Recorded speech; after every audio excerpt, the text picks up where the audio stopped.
আসসালামু আলাইকুম। দেখো যে একাদশ ও দ্বাদশ শ্রেণীর শিক্ষার্থীবৃন্দ, আজকে আমাদের একটা মোস্ট ইম্পর্টেন্ট অঙ্কটি করব। আর অঙ্কটি পরীক্ষায় আসবেই আসবে, 100% গ্যারান্টি দিয়ে বলতে পারি। আর অঙ্কটি আমরা যদি এই ভিডিওটি দেখো, যে অঙ্কটি একেবারে পানির মতো সহজ হয়ে যাবে। দেখো এখানে অঙ্কটি রাজশাহী বোর্ড 11 সালে, সিলেট বোর্ড 23 সালে সৃজনশীল পাসের খতে আসছিল। আর অঙ্কটি আসলেই কিন্তু তোমার খতে অথবা গতে থাকবে। এই অঙ্কটি মোস্ট ইম্পর্টেন্ট। তাই দেখো আমরা অঙ্কটি শুরু করছি। এখানে তোমরা লিখবা left hand side is equal to এখন।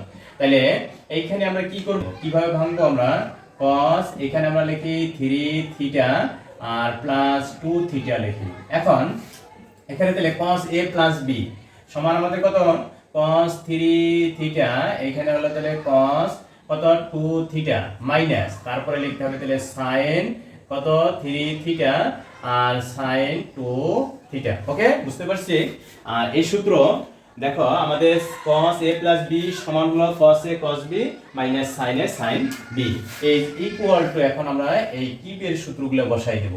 তাহলে দেখো cos 3 থিটা সমান কি?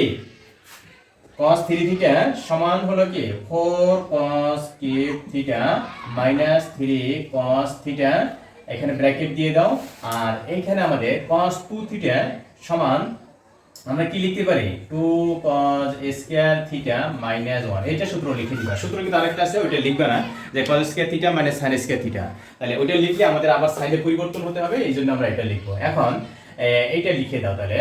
sin 3 থিটা সমান কি?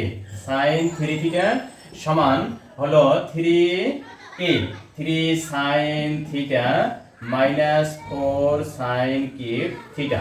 আর এইখানে sin 2 থিটার সমান আমরা লিখবো 2 sin থিটা আর হলো cos থিটা। ওকে, এখন তারপরে তাহলে এটার সাথে এটা আমরা এরপরে কি করতে হবে? 4 cos কিউব এটা আমাদের আছে, তাহলে এটা আমরা গুণ করে দেবো। এটা আমরা গুণ করব।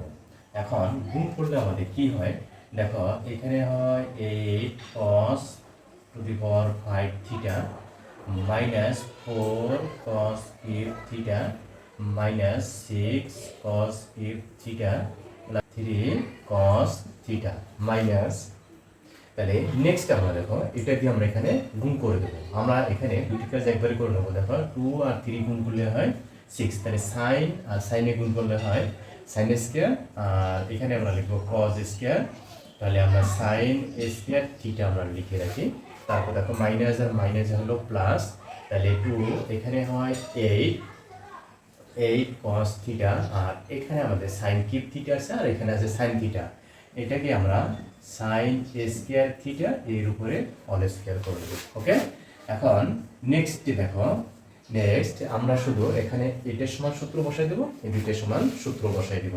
ওকে, তাহলে এখন দেখো যে cos to the power 5 theta minus এই দুইটা যদি আমরা যোগ করে দেই 10 cos কিউব থিটা প্লাস হলো 3 cos থিটা, তারপরে মাইনাস 6 cos থিটা 1 প্লাস এখানে তাহলে আমাদের 8 cos থিটা আর 1 মাইনাস cos স্কয়ার থিটা এর উপরে আসবে অল স্কয়ার। ওকে, বুঝতে পারছো?